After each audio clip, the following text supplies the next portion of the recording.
na si Presidente sa zona nila. Akala ko hindi nila mamamitin yung pogo. Hindi ako makapaniwala.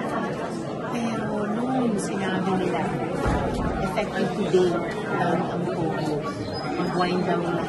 Mag-wind down lahat. Magawa na lang ang isang gawa na lang ng paraan sa mga trabaho. Alam ng tao, several tens of thousands na kailangan mag-relocate.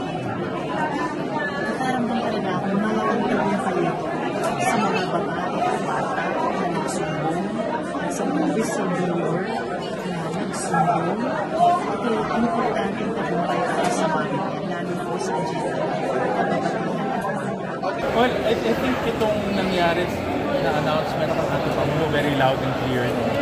So, parang not academic na yung resolution na yun.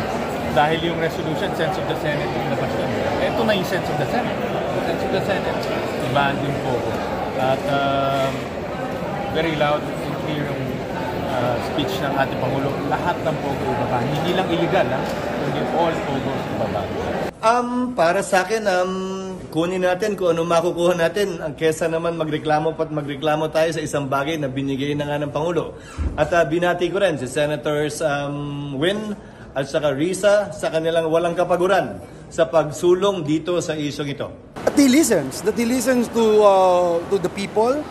He studies and assess the reports being given to him, not only by both houses, the HOR and the Senate, but also his cabinet officials.